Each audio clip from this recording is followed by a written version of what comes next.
آیت الکرسی ایک لمبی آیت تھی، جیسے آیت البر ایک لمبی آیت تھی، اور اس کو حضور نے فرمایا ہے سیدۃ آیات القرآن، پورے قرآن مجید کی آیات کی سردار ہے یہ، اور یہ شرک فی صفات کے ضمن میں یہ شمشیر قاطع ہے، شمشیر برہان ہے۔ اللہ لا الہ الا ھو الحی القیوم، یہ وہی ہے قل ھو اللہ احد اللہ الصمد الحی، اللہ زندہ ہے لیکن اس کی زندگی کو اپنی زندگی پر قیاس نہ کر۔ تمہیں خوراک کی احتیاج ہے، اسے کوئی ضرورت نہیں۔ ما ارید منہم من رزق وما ارید ان یطعمون، مجھے کوئی احتیاج نہیں کہ مجھے کوئی رزق پہنچائیں، رزق دیں، مجھے کھلائیں، مجھے کوئی ضرورت۔ پھر تمہاری حیات نیند، اونگ، تھکان، ان تمام کمزوریوں کے ساتھ ہے۔ وہ الحی ہے، اپنی ذات میں خود زندہ ہے، حیات اس کی ذاتی ہے، کسی اور نے عطا نہیں کی ہے۔ ہماری تو مستعار ہے، عمر دراز مانگ کے لائے تھے، 4 دن 2 آرزو میں کٹ گئے، 2 انتظار میں۔ اور القیوم بقیہ پوری کائنات کے لیے وہی ہے، اس کو تھامے ہوئے، لا تاخذہ سنۃ ولا نوم، الحی، حیات کامل کہ اس کو نہ نیند آتی ہے نہ اونگ آتی ہے۔ لہو ما فی السماوات و ما فی الارض، آسمان اور زمین میں جو کچھ ہے اسی کی ملکیت ہے۔ تم کسٹوڈینز ہو، تم امین ہو،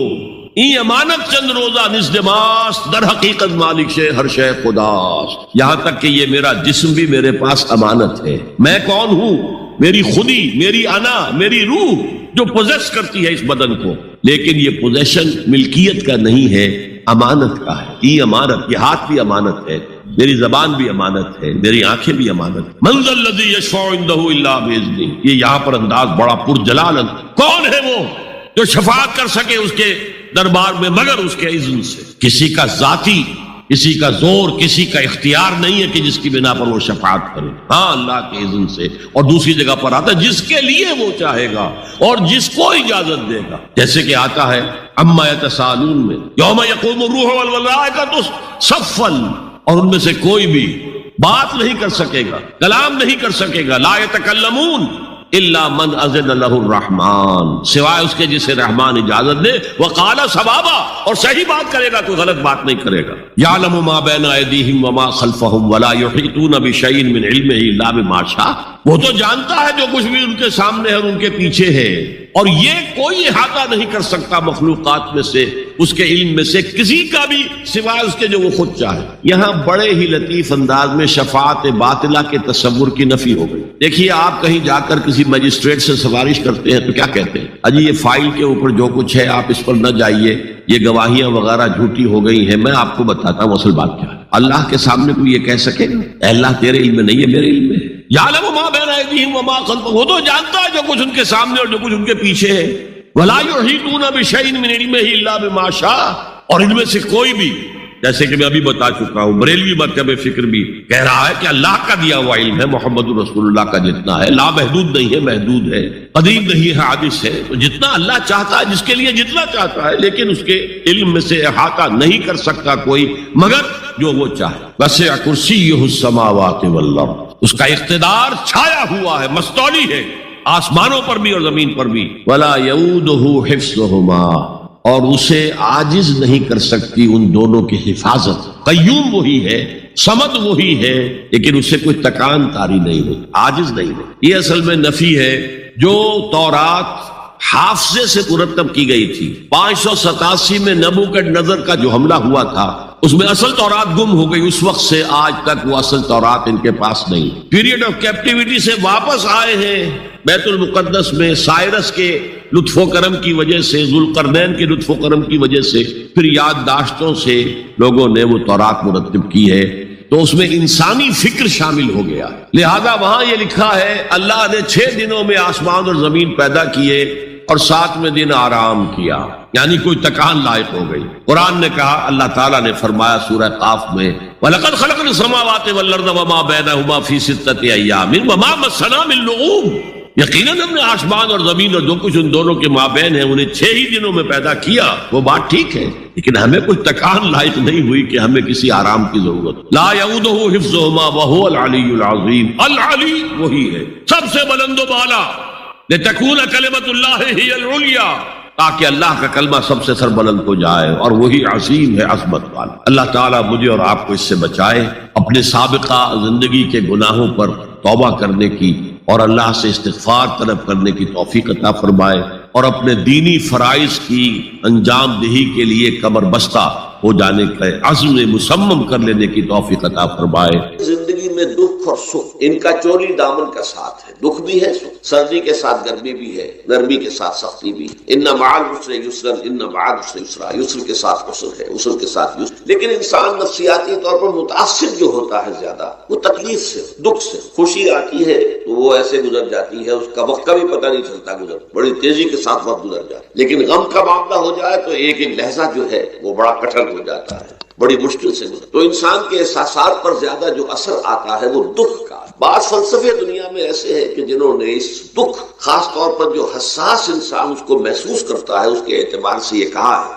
کہ دنیاوی زندگی نرا دکھ ہی دکھ ہے۔ آپ کو معلوم ہے کہ تعداد انسانوں کی بہت بڑی تعداد ہے جو بدھ مت کی پیروکار ہے، اور بدھ مت کا کلمہ طیبہ یہ ہے، یعنی یہ ان کا اصل اصول ہے، جیسے ہمارے دین کا اصل اصول ہے لا الہ الا اللہ محمد رسول اللہ، کلمہ طیبہ۔ ان کا جو کلمہ طیبہ ہے وہ یہ سروم دکھم، سب دکھ ہی دکھ ہے، سب مصیبت ہی مصیبت ہے۔ انسانی زندگی جو ہے وہ تو صرف دکھوں سے اور تکلیفوں سے عبارت۔ اسی کو غالب نے بھی کہا ہے، آپ نے یہ شعر غالب کا میں نے بہت سے دروس میں سنا ہوگا کہ قید حیات و بند غم اصل میں دونوں ایک ہے۔ یہ قید حیات ہے، ابھی آپ حدیث سن رہے تھے، دنیا سجن المومن، مومن کے لیے یہ دنیا کی زندگی جو ہے جیل خانہ ہے، یہ قید ہے، قید حیات۔ جیسے جیل میں آدمی اپنی مرضی سے نہیں جاتا، بھیجا جاتا ہے، اپنی مرضی سے نہیں نکلتا بلکہ نکالا جاتا ہے۔ اسی طرح لائی حیات آئے قضا لے چلی چلے، اپنی خوشی سے آئے نہ اپنی خوش چلے۔ تو دنیا کی زندگی جو ہے وہ واقعتاً ایک اعتبار سے قید خانہ ہے۔ قید حیات و بند غم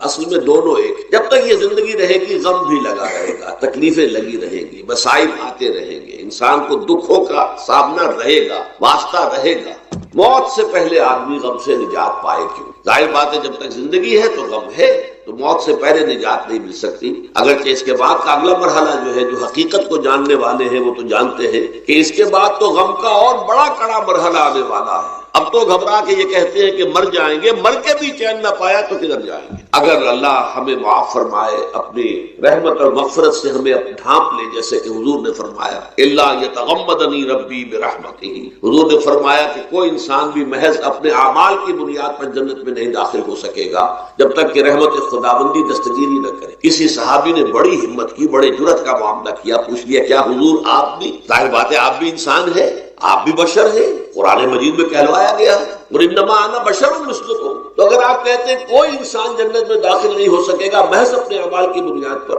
جب تک کہ رحمت خداوندی دستگیری نہ کرے، تو کیا آپ بھی اس قاعدہ کلیہ میں شامل ہیں؟ آپ نے فرمایا ہاں میں بھی، الا ان یتغمدنی ربی برحمتہ، جب تک کہ میرا رب مجھے اپنی رحمت سے ڈھانپ نہیں لے گا میں بھی جنت میں داخل نہیں۔ تو اس اعتبار سے اللہ تعالیٰ وہاں ہمیں بچا لے، لیکن جو وہاں نہیں بچایا گیا، اب ظاہر بات ہے کہ اس کے لیے جو مصیبت ہے وہ تو پھر دائمی ہے، ابدی ہے، دکھ ہی دکھ۔ میں اس کی طرف زیادہ جانا نہیں چاہتا، اس وقت اصل میں میرا موضوع جو ہے وہ اس دنیا میں دکھوں کا علاج۔ اب اس اعتبار سے غور کیجئے، دکھ دو قسم کے قرآن مجید پر جتنا میں نے غور کیا، دکھ ایک تو وہ ہے کہ جو ناگہانی طور پر آ جاتے ہیں، اس میں ہماری کسی غلطی کو دخل نہیں ہوتا، وہ کوئی آفت سماوی ہے، کوئی زلزلہ آ گیا ہے۔ ابھی آپ کو معلوم ہے بھوج جو قصبہ تھا گجرات اسٹیٹ کا، انڈیا کا پورا ختم ہو گیا، اس میں بہت سے مسلمان بھی۔ جب کوئی آفت سماوی آتی ہے تو وہ ظاہر بات ہے کہ پھر سب لوگ اس کی لپیٹ میں آ جاتے ہیں۔ زلزلہ آ گیا، کوئی اور طوفان آ جائے، جیسا کہ کئی مرتبہ آپ نے اخبارات میں پڑھا ہوگا، اس سال امریکہ میں بہت طوفان آئے ہیں، مشرقی ساحل پر بار طوفان، وہاں بھی لوگ مرتے ہیں، وہاں بھی چھتیں اڑ جاتی ہیں، وہاں بھی تباہی جو ہے آتی ہے۔ تو اس حوالے سے ایک تو ہے وہ ناگہانی آفات، آفت ارضی ہو یا آفت سماوی ہو، زلزلہ ہے یا آفت ارضی ہے، طوفان آ گیا ہے، کوئی سائیکلون آ گیا یا آفت سماوی ہے، یا کوئی آسمان سے بڑا سا پتھر آ جائے۔ آپ کبھی اخبارات میں پڑھتے ہوں گے کہ ایک بڑی چٹان پاس سے گزر گئی، بہت بڑی خلائی چٹان جو ہے زمین کے قریب سے ہو کر گزر گئی، زمین بچ گئی، ورنہ اگر وہ زمین سے ٹکرا جاتی تو نہ معلوم کتنا بڑا یہاں پر تباہی کا معاملہ ہوتا۔ بڑے بڑے جو ہے شہاب گرتے رہے زمین کے اوپر، بڑی بڑی تباہیاں آتی رہی ماضی۔ تو ایک تو یہ ہے، اور ان میں بھی تقسیم کیجئے، یہ ناگہانی تکلیف، ناگہانی مصیبت، یا کوئی آفت سماوی یا آفت ارضی، اس کی بھی پھر دو قسمیں ہو گئی۔ ایک وہ کہ جو افراد کو متاثر کر، انفرادی سطح، آدمی سڑک پر جا رہا تھا، پیچھے سے آگر کسی گاڑی نے ٹکر ماری، گر گیا، ٹانگ ٹوٹ گئی، اب ظاہر بات ہے کہ اس میں اس کا کوئی قصور نہیں ہے۔ یہ اللہ تعالیٰ کی طرف سے بات آ گئی ہے؟ یا یہ کہ کوئی اگر اجتماعی سطح پر آیا جیسا کہ زلزلہ ہے یا جیسا کہ کوئی سائیکلون ہے، کوئی بڑا طوفان ہے، بہت بڑے فلڈز آ گئے ہیں، اس وقت بھی موزمبیق میں بہت بڑا فلڈ آیا ہوا ہے، ساؤتھ افریقہ میں، اور افریقہ میں پچھلے سال بھی بہت بڑا فلڈ آیا، بڑی تباہی آ رہا، تو یہ آفت سماوی یہ ظاہر بات ہے کہ اجتماعی سطح پر آتی ہے، بڑی بڑی مقدار میں تعداد میں لوگ متاثر ہوتے ہیں، لاکھوں لوگ بے گھر ہو جاتے ہیں، ہزاروں آدمی مارے جاتے ہیں۔ پہلی شکل جو ہے دکھ کی، جیسا کہ میں نے عرض کیا، وہ ناگہانی دکھ، کوئی آفت عرضی، کوئی آفت سماوی، خواہ وہ انفرادی ہو خواہ، اس کے ضمن میں کیا علاج ہے؟ ظاہر بات ہے کہ اس کا علاج یہ تو نہیں ہو سکتا کہ آپ اس کو ختم کر سکیں۔ انگریزی کا ایک محاورہ ہے، what cannot be cured must be endured۔ جو چیز جو ہے جس کا علاج نہیں ہو سکتا وہ تو برداشت کرنی پڑے گی۔ بعض بیماریاں بھی ایسی ہیں، ڈائبٹیز ہو گئی ہے، شوگر کا مرض ہو گیا، ڈاکٹر آپ کو بتائے گا کہ بھائی اب یہ مرض جائے گا نہیں، اب آپ کو اس مرض کے ساتھ ہی اپنے آپ کو ایڈجسٹ کر کے اپنی غذا وغیرہ اس کے مطابق طے کر لیجیے، ورنہ یہ کہ یہ نہ سمجھیے کہ یہ مرض چلا جائے گا۔ تو what cannot be cured must be endured۔ لہذا ان آفت سماوی و عرضی، چاہے وہ انفرادی سطح پر متاثر کرتی ہوں انسانوں کو اور چاہے اجتماعی سطح پر، اس کا تو علاج ایک ہی ہے۔ عربی میں بھی ایک محاورہ یہ ہے کہ کسی نے پوچھا تھا کہ بچھو کے کاٹے کا کیا علاج ہے؟ البکاء الی الصباح، رات کو اگر کاٹا ہے کسی بچھو نے تو روتے رہو صبح تک، یہی علاج ہے، اس کا اور کوئی علاج ہے ہی نہیں۔ تو جو چیز لا علاج ہے اسے برداشت کر، گویا کہ یہاں جو اصل شے ہوگی کہ دنیاوی آفات، عرضی و سماوی آفات، ناگہانی آفات، ناگہانی مصیبتیں، ان کے ضمن میں ہمیں ایسی شے کی ضرورت ہے جو ہمارے اندر برداشت پیدا، اس کو جھیلنا آسان بنا، ہم اس کی وجہ سے بجھ کر نہ رہ جائیں، ہماری ہمتیں جواب نہ دے جائیں، ہمارا ارادہ ختم نہ ہو جائے، ہمارا حوصلہ پست نہ ہو جائے، بلکہ برداشت، جھیلنا ہو، تحمل۔ ابھی بھٹر صاحب کہہ رہے تھے اللہ تعالیٰ ذرا سا متحمل ہے، میں نے کہا یہ بہت غلط بات کہہ رہے، اللہ بہت متحمل ہے۔ وہ ذرا سا تو یوں سمجھیے کہ ان کے کہنے کے انداز میں یہ بات آ گئی، ذرا سا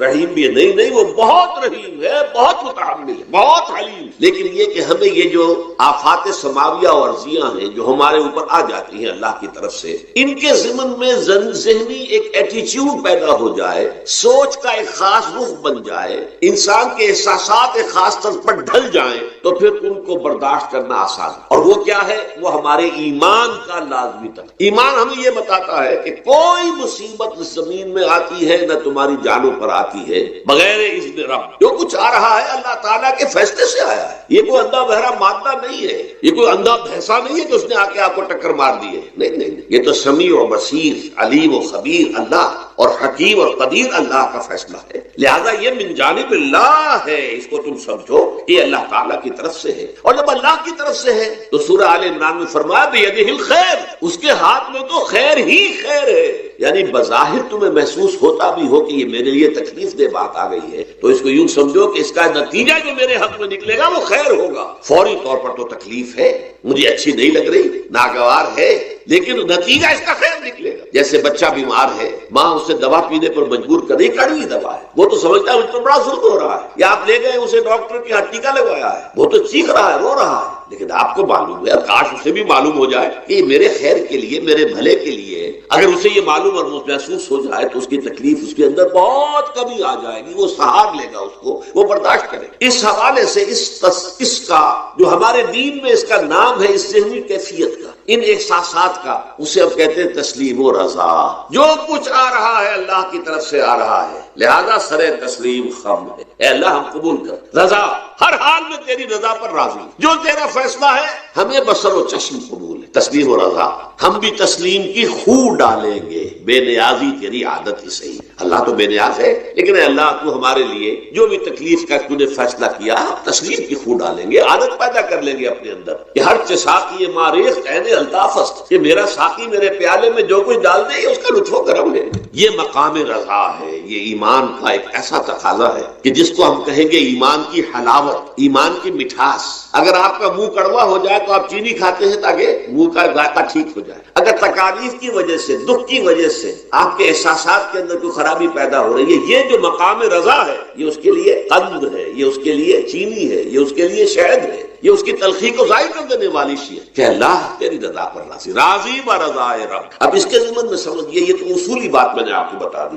اس کی تین کیفیات ہو سکتی ہیں کیوں اللہ کی طرف سے یہ چیزیں آتی ہیں۔ سب سے پہلی شے ہے، اب وہ جو آیات میں نے سنائی تھی وہ سن لیجیے پہلے ترجمہ۔ سورہ تغابن میں فرمایا ما صاب من مصیبت الا باذن اللہ، دیکھو کوئی مصیبت تم پر نہیں آ سکتی، نہیں آتی مگر اللہ کے اذن۔ ومن یؤمن باللہ، اور جو شخص اللہ پر ایمان رکھتا ہو یہدی قلبہ، اللہ اس کے دل کو ہدایت دے دیتا ہے، اس کے دل کو سکون عطا کر دے، وہ راضی برضائے رب ہو جائے، اس میں شکوہ نہیں رہتا، اس میں شکایت نہیں ہوتی، اس میں تلخی نہیں ہوتی، کیوں ہو گیا، کیسے ہو گیا، کیوں ہو گیا، نہیں ہونا چاہیے نہیں۔ یہ سارا جو پیچ آدمی کھاتا رہتا ہے نا اندر ہی اندر، وہ جو پیچ کھا رہا ہے، یہ سب پیچ سے نجات نہیں گئی۔ برو کشید سے پیچا کہ ہستمود مرا، چے اقدہا کے مقام رضا کشود مرا، یہ پیچ کھانا جو ہے پیچا کے ہستمود، اس سے اللہ تعالیٰ نے مجھے نجات دے دی ہے مقام رضا کے ذریعے سے۔ کتنے بڑے بڑے عقدے میرے حل ہو گئے اس مقام رضا سے، چے اقدہا کہ مقام رضا کشود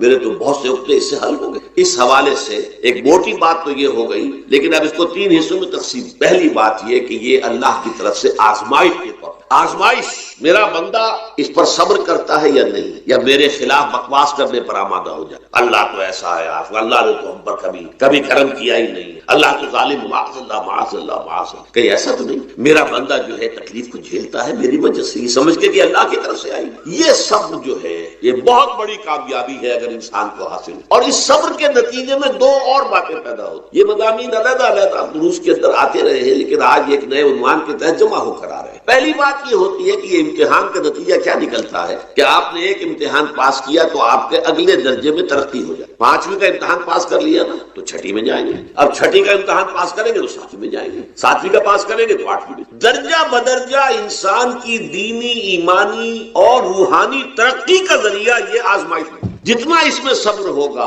جتنا اس میں تسلیم و رضا جو ہے آپ حاصل کرتے جائیں گے تو آپ کے درجے بلند ہوتے چلے جائیں گے۔ آپ کا امتحان کڑے سے کڑا آئے گا، بڑے سے بڑا آئے گا، مشکل سے مشکل تر آئے گا۔ ایک وقت میں MA کا امتحان بھی آپ کو دینا ہوگا، ایک وقت میں ہو سکتا ہے PhD کے لیے تھیسس آپ لکھیں، پھر اس کے اوپر جو ہے ٹیم بیٹھی ہوئی اور آپ سے وہ بحث کرے، جرا کرے آپ سے، وہ بھی کرنا ہوگا۔ لیکن یہ کہ اگر پرائمری ہی میں فیل ہو گئے تو اس کا سوال ہی پیدا نہیں ہوتا کہ کبھی آپ MA کا یا PhD کا تھیسس بھی لکھیں۔ اور اسی کو دوسرے انداز میں کہا گیا ہے قرآن مجید میں، وَلَيُبْلِيَ الْمُؤْمِنِينَ مِنْهُ بَلَاءً حَسَنًا، اصل میں ابلا کہتے ہیں، بلا یبلو جو ہے عربی زبان میں آتا ہے آزمانا، خلق الموت والحیات لیبلوکم ایکم احسن عملا، یہی معنی ابتلا کے میں، ابتلا یبتلی آزمانا۔ ابلا یبلی جو آتا ہے باب افعال سے، اس میں آتا ہے کسی کو کسی تکلیف میں ڈال کر اس کو نکھارنا، کہ اس کا جوہر نکھر جائے، اس کے اندر جو خیر ہے وہ اور چمک جائے، لوگوں کو بھی معلوم ہو جائے کہ یہ شخص اس مقام کا اہل ہے، اس کے اندر یہ صلاحیت ہے،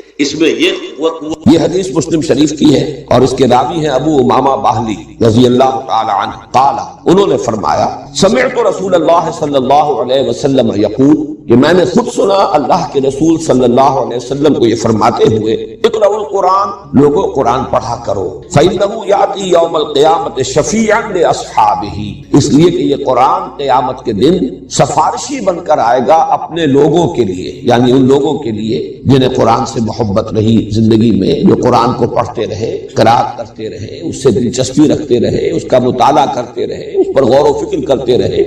اصحاب قرآن والے، قرآن کے لوگ، اقرأوا القرآن فإنه یأتی یوم القیامت شفیعا لأصحابہ۔ اس کے بعد اب آپ نے مزید یوں سمجھیے کہ یہ عام پر خاص کا اضافہ ہے۔ اقرأوا الزہراوین، خاص طور پر دو نہایت تابناک اور روشن صورتوں کی قرات کیا کرو، پڑھا کرو دو نہایت تابناک اور روشن صورتوں کو، البقرہ و آل عمران۔ وہ زہراوین کیا ہے؟ البقرہ اور آل عمران۔ یہاں گویا کہ معین کر دیا حضور صلی اللہ علیہ وسلم نے ان دونوں صورتوں کے لیے ایک عنوان نہایت تابناک صورت ہے۔ فإنہما تأتیان یوم القیامت، اس لیے کہ یہ دونوں صورتیں قیامت کے روز ظاہر ہوں گی، آئیں گی قیامت کے دن۔ اب یہاں وہ الفاظ آ رہے ہیں جو میں نے ابھی آپ کو سنائے، کأنہما غمامتان، جیسے کہ وہ دو بدلیے ہوں، غمامہ کہتے ہیں بدلی، ابر کی کیفیت، دو بدلیوں کی صورت میں ظاہر ہوگی۔ او غیایتان، یہ لفظ بھی اسی کے لیے ہے۔ او کأنہما فرقان من طیر صواف، یا یہ پرندوں کی دو ٹکڑیاں ہوں گی، وحاجان عن صاحبہما، اور یہ دونوں جھگڑیں گی، محاجہ کریں۔ محاجہ یہ ہوتا ہے کسی کی طرف سے مدافعت کرنے میں تکرار کر کے بات کرنا، دلیل پر دلیل دینا۔ تو جو بھی ان دونوں صورتوں سے خصوصی شغف رکھنے رکھنے والے لوگ ہوں گے، وہ لوگ کہ جو ان دونوں صورتوں کو پڑھنے والے ہوں گے، ان سے محبت کرنے والے ہوں گے،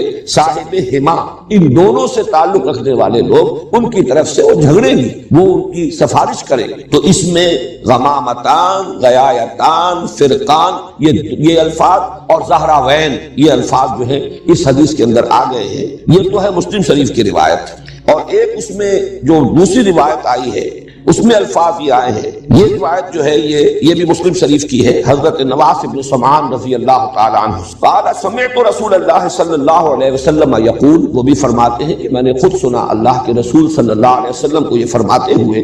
توطا یوم القیامت بالقرآن واہلہ، لائے جائیں گے قیامت کے دن قرآن بھی اور قرآن والے بھی، قرآن سے دلچسپی رکھنے والے، اللہ تعالی ہمیں ان میں شامل فرمائے۔ الذین کانوا یعملون بہ فی الدنیا، یعنی وہ لوگ جو اس پر عمل کرتے تھے دنیا میں، یعنی صاحب قرآن صرف پڑھنے کے معنی میں نہیں، صرف محبت کے معنی میں نہیں، الذین یعملون بہ فی الدنیا، دنیا میں جو اس پر عمل کرتے تھے قرآن پر، ان کو لایا جائے گا۔ تقدمہ سورۃ البقرہ وآل عمران، اور آگے آگے چل رہی ہوگی قرآن مجید، جب لایا جائے گا تو آگے آگے ان میں سورہ بقرہ اور سورہ آل عمران ہوگی۔ وضرب لهما رسول اللہ صلی اللہ علیہ وسلم ثلاثۃ امثال ما نسیتهن بعد، اس کے بعد راوی کہتے ہیں حضرت نواس بن سمعان رضی اللہ تعالی عنہ کہ اس کے بعد حضور نے ان دونوں صورتوں کے لیے کچھ تشبیہیں بیان کی کہ جن کو میں بھول نہیں سکا، یعنی اس قدر خوبصورت تشبیہیں حضور نے دی۔ وہ تشبیہیں کیا ہے؟ کانہما غمامتان او ذلتان سوداوان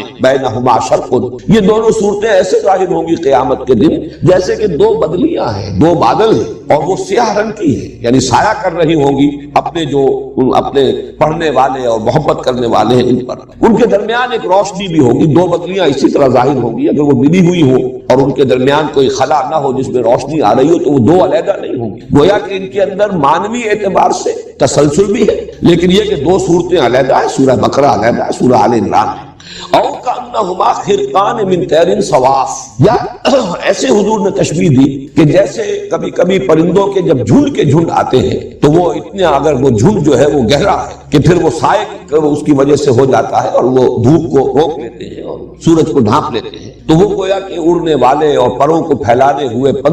پرندوں کی ٹکڑیوں کے مانند ہوں گی۔ تو حاجان عن صاحبہما، اور یہ محاجہ کریں گی، سفارش کریں گی، جھگڑا کریں گی اپنے لوگوں کے بارے میں، ان کی طرف سے مدافعت کریں گی، ان کی وکالت کریں گی۔ یہ تو مسلم شریف کی روایت ہے، لیکن ترمذی میں اسی روایت کے جو الفاظ آئے ہیں، ما نسیتہن، وہ تین تمثیلیں جو حضور نے بیان فرمائی جن کے بارے میں راوی کہتے ہیں حضرت نواس بن سمعان کہ میں ان کو بھول نہیں سکا، تو اس کی جو تشریح آئی ہے ترمذی کی روایت میں، قال یاتیان کانہما غیایتان بینہما شرق او کانہما غمامتان سوداوان او کانہما ذلتان من طیر صواف، دو بدلیاں یا دو ٹکڑیاں پرندوں کے دو جھنڈ ہوں گے، تو جادلان عن صاحبہما،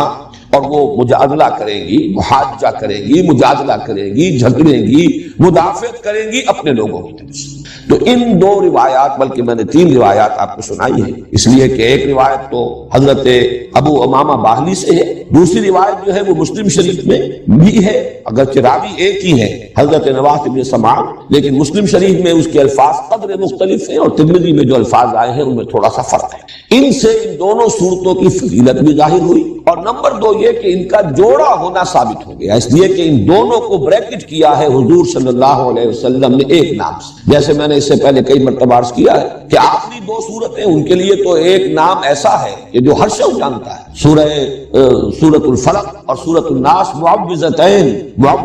یہ دو نام جو ہے ہر شخص جانتا ہے، دو صورتیں ہیں لیکن دونوں کا مضمون ایک ہے، اس لیے انہیں معوذتین کہا جاتا ہے، لیکن اس کے بارے میں یہ لفظ جو ہے زیادہ عام نہیں ہے، حالانکہ حضور صلی اللہ علیہ وسلم نے کس اہتمام کے ساتھ ان دونوں صورتوں کو بھی اسی طریقے سے ایک جوڑا قرار دیا ہے۔ اب جو اس کے وجوہ ہیں اور جو مظہر ہیں جوڑے ہونے کے، نسبت زوجیت کے، ان پر ہم نگاہ ڈال لیں۔ میں نے کئی مرتبہ عرض کیا ہے کہ یہ جو زوجیت ہے یا جوڑے ہونے کی نسبت ہے قرآن حکیم کی صورتوں میں، اس کے دو پہلو ہوں گے، بعض اعتبارات سے مشابہت بہت نمایاں ہوگی اور بعض اعتبارات سے ایک ریسیپروکل نسبت ہوگی، عکسی نسبت ہوگی، یا ہم یوں کہہ سکتے ہیں کہ تکمیلی نسبت ہوگی کہ دونوں چیزیں مل کر ایک مضمون کو مکمل کر رہی ہوں، یا ایک مضمون کا ایک رخ ادھر آ گیا ہو اور ایک رخ اسی کا دوسری صورت میں آ گیا ہو۔ تو زوجین میں یہ دونوں چیزیں لازم ہیں، جیسا کہ ہم جانتے ہیں حیوانات کے اندر ایک نوع جو ہے اس کی جو دو جنسیں ہوں گی وہ ایک دوسرے سے بہت مشابہ ہوں گی۔ شیر اور شیرنی ظاہر بات ہے کہ وہ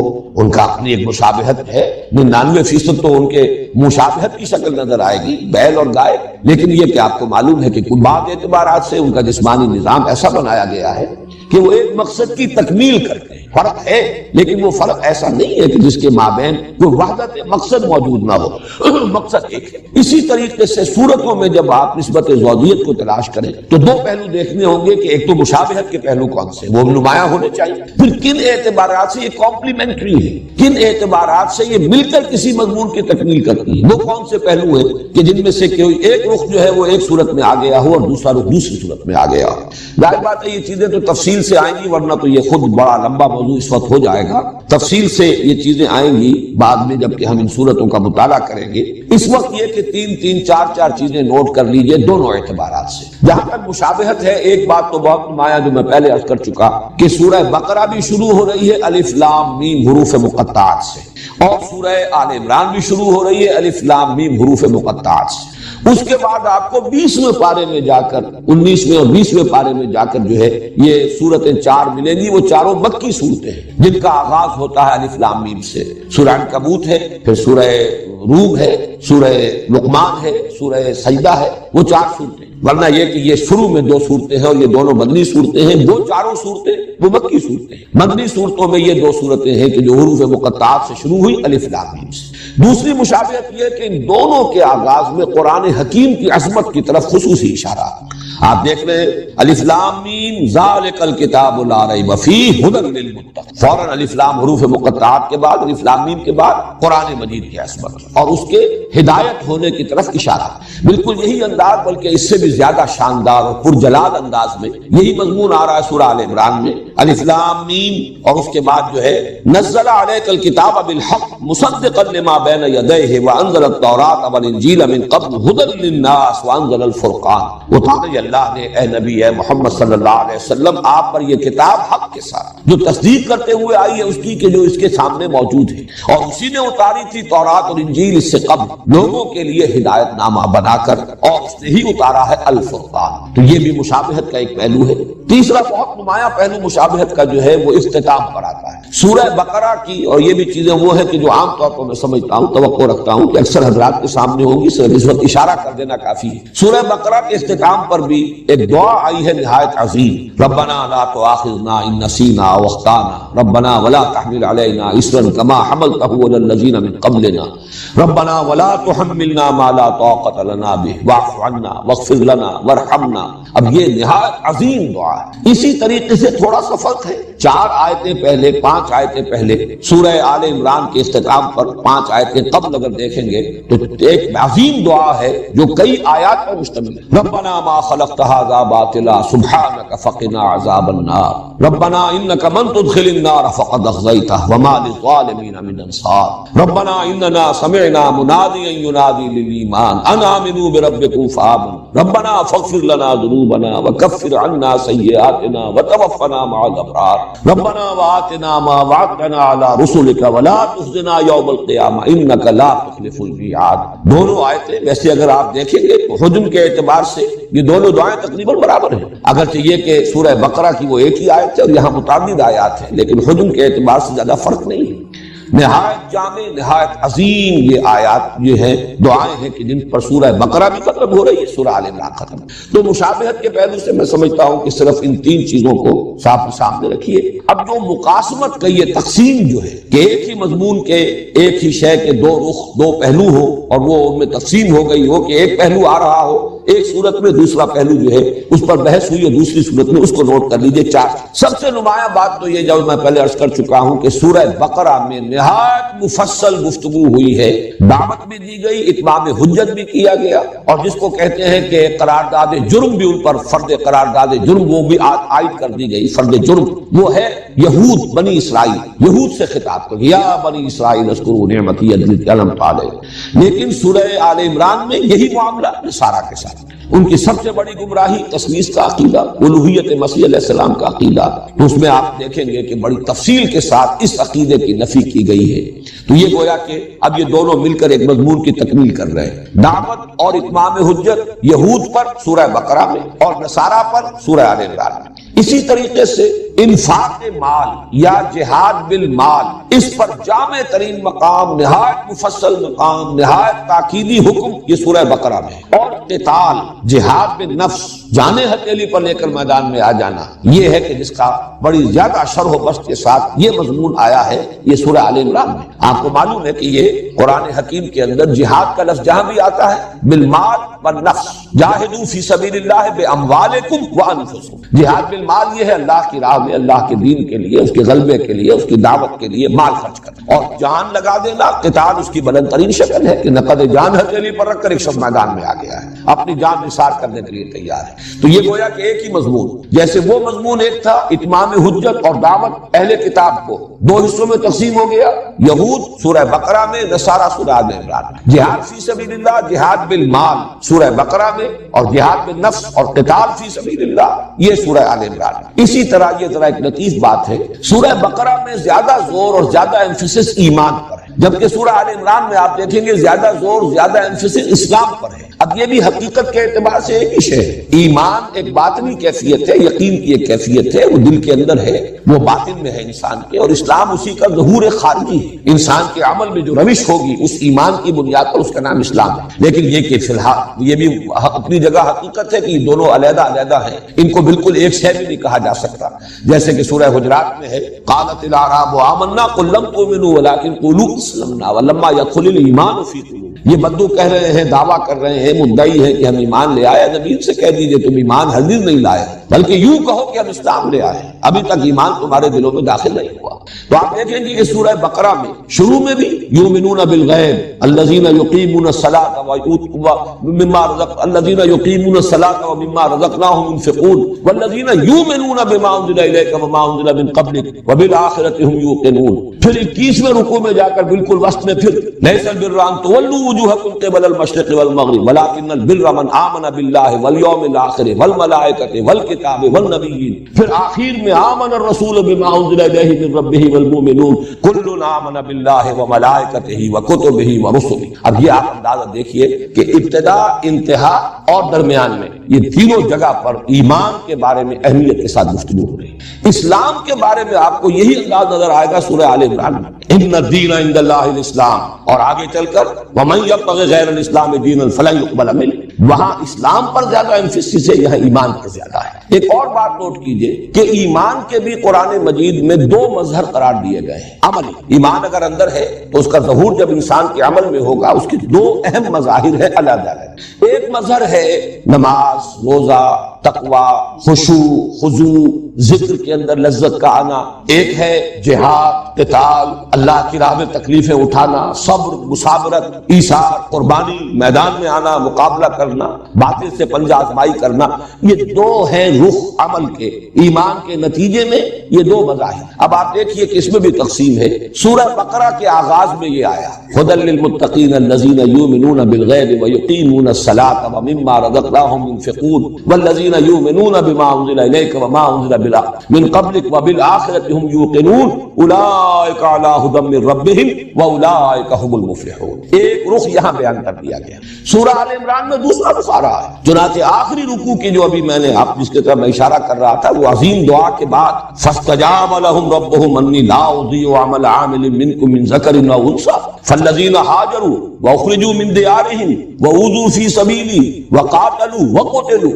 لأکفرن عنهم سیئاتهم ولأدخلنهم جنات تجری من تحتها الانہار۔ اور پھر آخری آیت جو ہے وہ بھی اسی مضمون کو نمایاں کر رہی ہے، یا ایھا الذین آمنوا اصبروا وصابروا ورابطوا واتقوا اللہ لعلکم تفلحون۔ صبر، مصابرت، یہ ہے اصل میں وہ چیزیں کہ جن کو نمایاں کیا گیا ہے۔ اللہ کی راہ میں جنگ، تکلیفوں کا جھیلنا، گھر بار چھوڑ دینا، مسائل کو برداشت کرنا، قتال کرنا، قتل کرنا بھی، قتل ہونا بھی، یہ ہے ایمان کا دوسرا مظہر۔ سورہ آل عمران کے اختتام پر یہ دوسرا پہلو، سورہ بقرہ کے آغاز میں پہلا پہلو، اور اسی کی ایک مثال ہے بہت ہی نمایاں قرآن حکیم میں سورہ انفال میں یہ دونوں پہلو جمع کیے گئے، لیکن اس طور سے کہ شروع میں یہ سورہ بقرہ والا پہلو ہے، اور فرمایا گیا وہ لوگ جب اللہ کا نام لیا جائے تو ان کے دل لرز جاتے ہیں، نماز قائم کرتے ہیں، یہ ساری کیفیات جو ہیں وہ شروع میں آئی، اور فرمایا گیا اولئک ھم المؤمنون حقا، یہ لوگ ہیں حقیقی مومن، سچے مومن۔ آخر میں آیا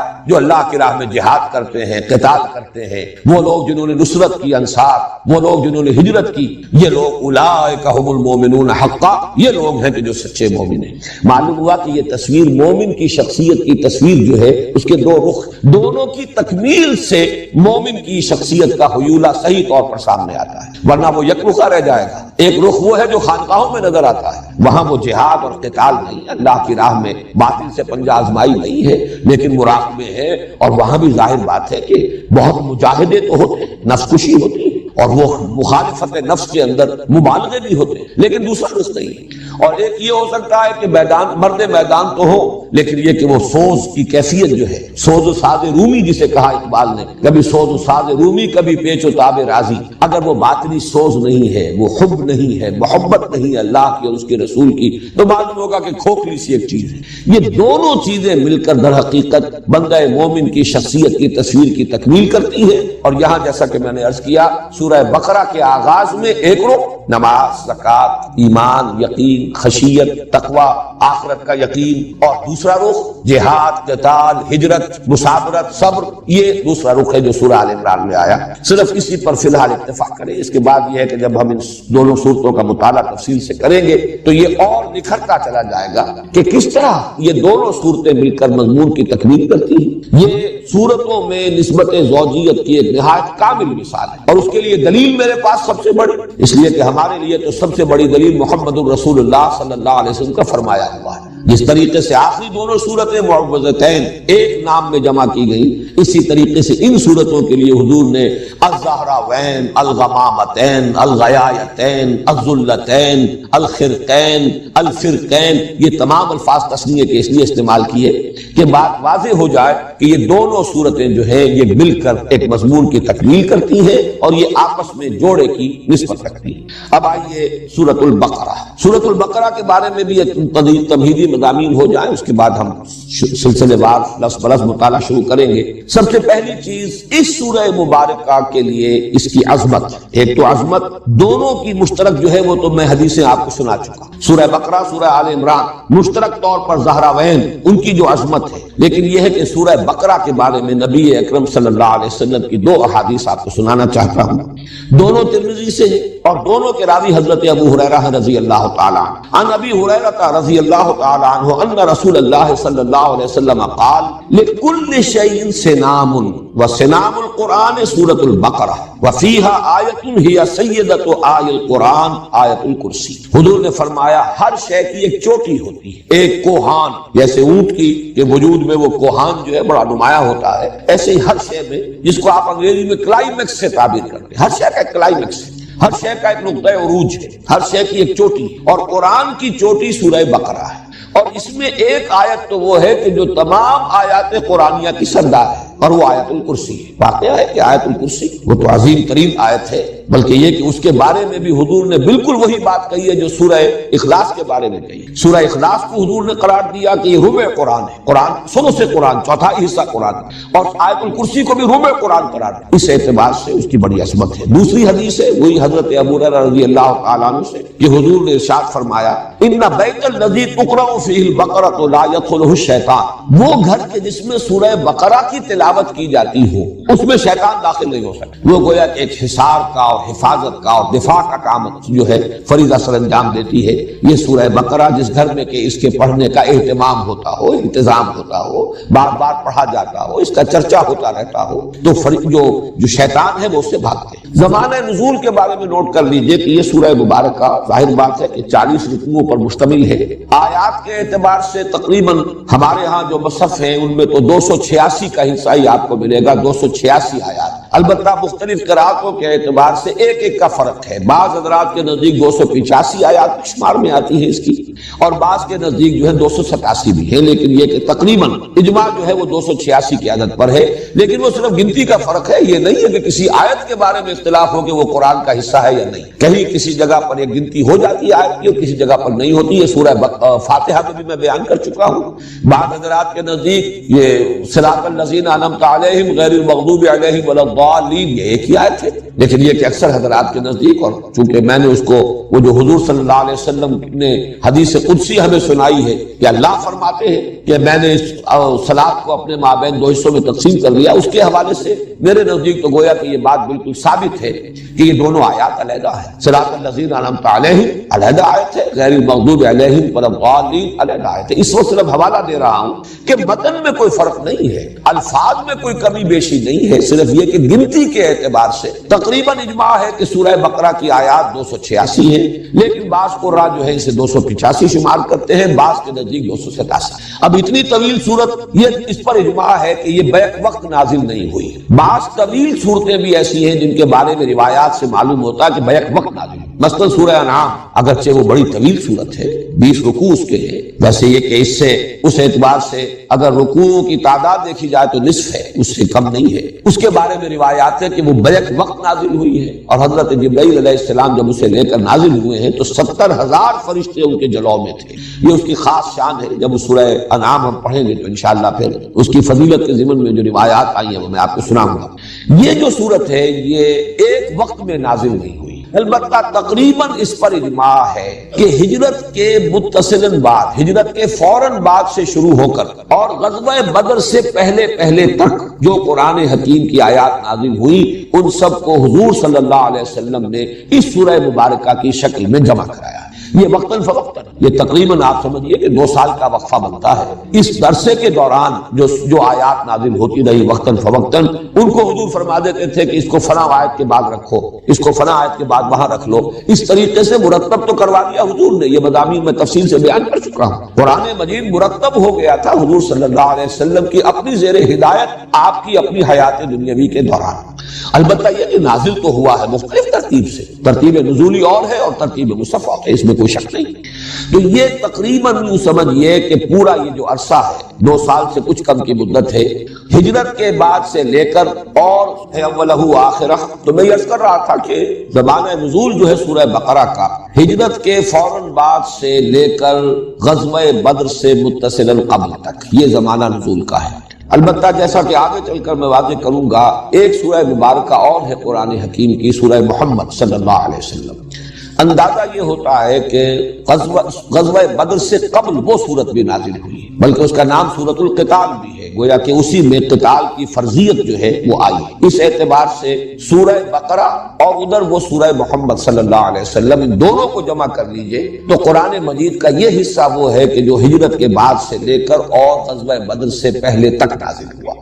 اس میں سورہ محمد کے بارے میں صلی اللہ علیہ وسلم بعد میں بات کر لیں گے، اس وقت جو ہے اس کو نوٹ کر لیجئے کہ اس سورہ مبارکہ کا زمانہ نزول یہی ہے۔ البتہ استثناءات ہیں، ان استثناءات میں سے 2 آیتیں تو وہ ہیں کہ جو سورہ بقرہ کے آخر میں، ان کو کہا جا سکتا ہے کہ مکیات ہیں، اس پہلو سے کہ ہجرت سے پہلے حضور کو یہ عطا ہو گئی، اور ان کی خصوصی شان یہ ہے کہ بقیہ قرآن تو آسمان سے زمین پر نازل ہوا ہے، حضور صلی اللہ علیہ وسلم ریسیو کیا ہے، اس زمین پر جواب تھے۔ وہ 2 آیتیں آپ کو عطا کی گئی ہیں جبکہ شب معراج میں آپ خود آسمان پر تشریف لے گئے تھے۔ یہ امت کے لیے عظیم ترین تحفہ ہے جو اللہ تعالیٰ نے شب معراج میں حضور صلی اللہ علیہ وسلم کو عطا فرمایا۔ وہ 2 آیتیں ہیں جو سورہ بقرہ کے آخر میں ہے، انہی میں وہ دعا بھی ہے جس کا میں نے تذکرہ کیا شروع میں، نہایت عظیم دعا۔ اس کے علاوہ کچھ آیات ایسی ہیں خاص طور پر کہ جو سود کی حرمت سے متعلق ہیں، ان کے بارے میں بالاجماع یہ ہمیں معلوم ہے کہ سن 9 میں نازل ہوئی۔ تو سن 9 ہجری خاصا فصل ہے، یہ سن 2 ہجری کے اندر غزوہ بدر ہو رہا ہے، تو اس اعتبار سے وہ آیات بھی بعد کی ہیں، لیکن ان کو بھی مضمون کی مناسبت سے نبی اکرم صلی اللہ علیہ وسلم نے سورہ بقرہ میں شامل کیا ہے۔